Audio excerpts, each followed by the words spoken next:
Hi, this is Gigi Sabat, and you're listening to the Walk With Me podcast. My guest today is Diana Lockett. She is a realignment coach. Welcome to the show.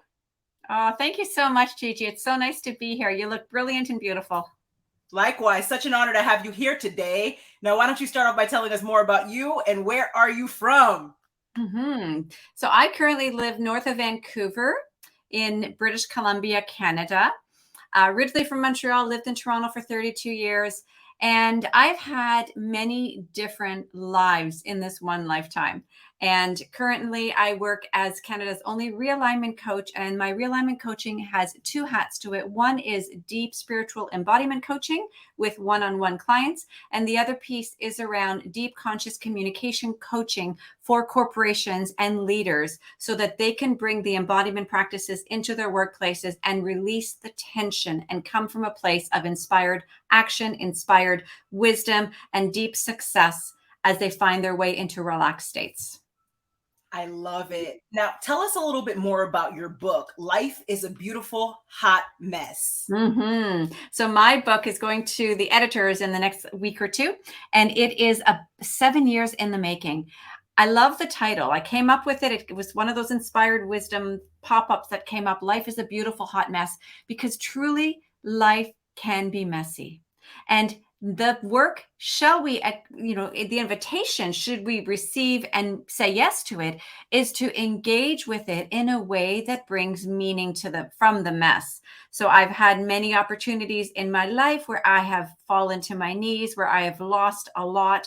And through it all, my deep spiritual practices and my faith and belief have allowed me to step back up. And one of my favorite teachers, who I had an immense opportunity to be in the presence of as we co-wrote a book together, Mr. Les Brown, says, when you fall down, fall on your back, because if you can look up, you can get up. And that is absolutely a mantra that I have lived my life by. And so Life is a Beautiful Hot Mess is part memoir and part coaching, with very deep spiritual and embodiment and Eastern philosophy coaching built into it. I love it. Now, tell us a little bit more about the major challenges that you've had to overcome in your life. Oh my goodness, that's the whole book. But let me give you the quick the Coles notes. So I grew up in let's start off day one. I was born a twin, 3.5 weeks early, separated from my twin, put in an incubator, and left alone in the hospital for 5 weeks. And so when one understands attachment theory and attachment bonding, I would have been deprived of my very first attachment bonding, which then results in two things. You either are anxiously attached, which means you run for people, or you become avoidant attachment, which means you avoid people. And I am one who has a tendency to be anxiously attached. It took me 50 years to realize that very first experience. Then I went home, and I grew up in a home with a mother who was overwhelmed with 4 children under the age of 2, no support. Her only access to life survival was something called Valium, which is an antidepressant, which had her asleep on the couch every single day that I came home. So I came home as this enthusiastic, outgoing girl, ready to share her day, to find my mom incapable of holding that for me and receiving it. And so I learned to shut down. And what happens when you shut down your voice, and I know a lot of people listening can understand this, we shut down our voices are diminished, our voices are not welcomed. And what happens over time is we actually start to diminish our life force. We start to diminish our capacity to access the fullness of who we are, the emotional, energetic ranges that we have access to. And we start living life from a very small, narrow bandwidth. That was my life for about 45 years. I started my personal development journey when I was 32 years old. All of a sudden started getting little knocks from spirit saying, Diana, there's some healing here to do. So I've been on a 25-year journey of meditating.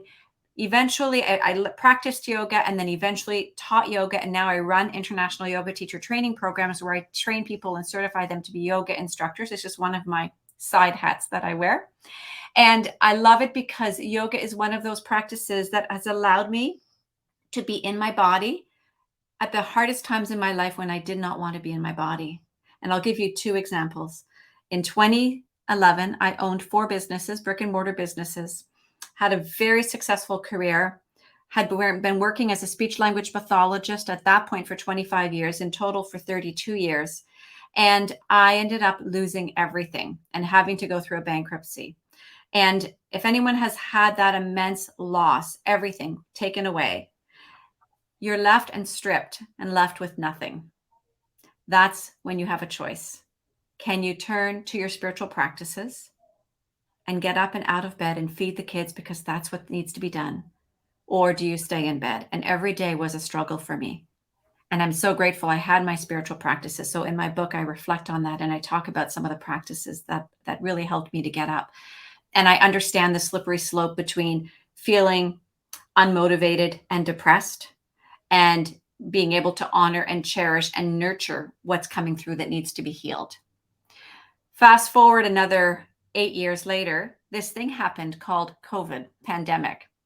And in the moment that it hit, my husband of 15 years, who was truly the love of my life, walked out of our marriage without any desire to want to re-engage. It was literally door shut, he's gone, no talking.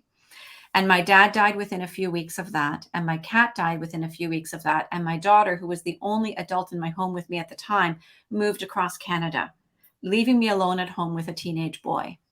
And that was, I'm glad she moved. She needed to. But all of a sudden, I felt myself in a state where I had no support. And if anyone is listening from Ontario, Canada was one of the most shut down provinces through all of this COVID pandemic. My son didn't go to school for 16 months. I didn't go to work for 16 months. We had no physical contact with anybody for 16 months. It was him and I in a home. And what I had to do was make a choice. And it was a tough choice. And the choice was to take this time to go into some deep healing practices. What needed to be healed at the surface level was grief. And it was very, very heavy grief, and it was very hard grief. And when I gave my grief permission to be present in those moments, I realized I opened the portal to old grief, the grief of that little baby who was separated from her twin, whose mom was unconscious on the couch, whose father was abusive whenever he came home anytime. And so I took the opportunity to be in a deep, loving relationship with my grief. And I have a formula that I use. And the formula is pain times resistance equals suffering. And we do that a lot. We stub our toe and we contract. We go, ouch, that really hurt. Oh, and we say whatever choice words come out and we get tense and tight. If we were to simply relax into the pain, our body has this natural neurobiological ability to send hormones and chemicals through the body that help us to relax and not be as connected to the pain, not as triggered by the pain or engaged with it. So pain times resistance equals suffering. Pain times loving presence, the alternative, pain times loving presence equals freedom. And so I took the time every day to bring loving presence to my pain, which was grief, and it was deep and it was dark and it was heavy. And I set a timeline every day. I looked at my grief as though it was sitting in my hand and said, good morning, grief. What do you need today? And I listened to it. And some days it said, I need to go back to bed for an hour. And I did it. Made sure my son was up and doing schooling, and then I went back to bed. Some days it wanted to move really slowly, like really intuitive receiving movements. Some days it wanted to be angry and stomp and yell, and I'd go out to the river. Thankfully, I lived on a beautiful conservation lot. Go out to the river and just yell at the river. And some days it had, like, I would call a friend, and my friend could have been my therapist in England or my sister or my daughter or someone else. So I took the time, and thankfully I had the time to be able to get into a deep relationship with the pain that was stored in my body, because that's where undigested pain lives. It's in the body. And over time, what happens is the communication network between the body and the brain, the mind, gets shut down, like a garden hose gets kinked. We call that your nervous system. So when we're holding undigested experiences in our body, the nervous system gets kinked and it depresses our life force. Remember at the beginning, I talked about this range of emotional, energetic range that we get to live in. That's our life force. So I knew I was ready for bigger. I was ready, but to go bigger, I had to feel bigger, which means I had to say yes to feeling the pain. And eventually, get this, Gigi, this is a bit of a mind shift for people. Eventually, you can get to a place where you can feel good, feeling bad. Feel good, feeling bad. Because when you can bring loving presence to everything, The anger, the joy, the jealousy, the rage, the pain, the fear, the dissatisfaction, the grief. When you can bring loving presence to it all, there's nothing that does not belong. And it has nothing to do with the story. It has nothing to do with making anything that happened to you okay. It was never okay that my dad showed up at 2 a.m, pulled down my covers, took out his strap, and hit me on the bum because I had, said no to my mother. Like, none of that was okay. It's never okay. And when I can reconcile by bringing loving presence to all the moments of my life, and especially to the experiences I'm having now, then I can find my pathway to forgiveness. And forgiveness is simply saying, I choose not to hold this pain in my heart anymore, which is tension. I choose to live from an open hearted space.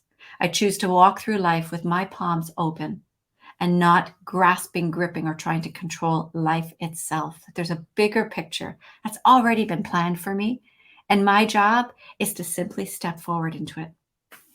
Amen. Forgiveness Mm-hmm. matters. And I want to circle back to what you said there because it's a very powerful statement in regards to pain. You have to acknowledge the pain. Very important. Similar to trauma. Unhealed trauma is not okay. We have to circle back to the trauma, the root cause. Yeah. Yeah. And yes, and yes. And how is it showing up today and informing you your decisions in your relationships today? Because I think that's a really important piece as well. So as a spiritual coach, I look at, okay, what happened back then, but I don't do therapy. I simply, how is it feeling in your body now? So I use the present moment embodied experience to inform my clients, for them to inform themselves of where are they holding it, what are they holding it, and how can they lovingly let it go. We have to feel it to heal it. And only then can we start looking at assigning meaning to what happened to us. Otherwise, we call it a spiritual bypass. And if we're not willing to feel it, and we just say, oh, it happened and I'm going to forgive and I'm going to forget, that doesn't last long. It only lasts until the next time we get triggered. And then we have to go through a whole process of what I call trigger tracking and try to identify, where does that trigger come from and how can I bring loving presence to that trigger? So right now I'm dealing with trauma from a workplace experience. And it's really, really hard. Like I was in an abusive, toxic environment, and it's really, really hard. And I put my own business aside to be able to do this because I had such a strong belief in the bigger vision of it. And what happened is I woke up on Monday, today's Wednesday, I woke up 2 days ago feeling so unsettled, and used my lifeline, who's my sister, who's a transformational psychologist.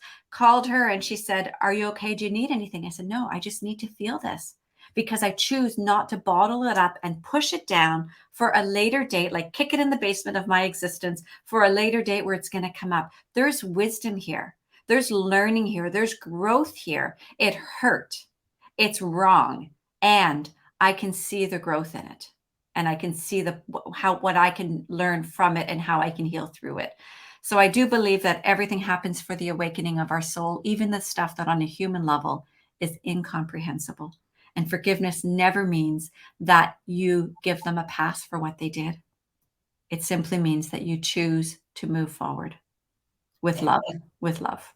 Amen. That's right. And it's in the Bible. It says, Father, please forgive them, for they do not know what they are doing. Very powerful. Ladies and gentlemen, write that down. Let it go. Let it go. I'll say it again. Let it go.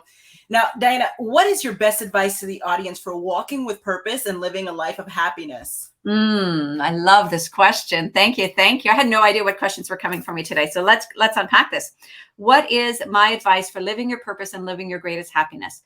First of all, trust your intuitive wisdom. You have so much wisdom, and there is a pathway that's already been laid out for you. There are divine assignments around every corner. And if you trust your wisdom, which means listen to your body. Your body knows if it's a yes, your body knows if it's a no. And so ask your body. I take people through a process called my Realign to Thrive program actually has a process called realign, and it's an acronym for R is remember who you are. You're a friggin' miracle. There's a 1 in 400 billion chances that you would be here on this earth today, and you made the cut. And it's not just a variation of you, someone that lived elsewhere, looks differently, has a different family. You made the cut. You are a unique, one of a kind individual. So remember your greatness.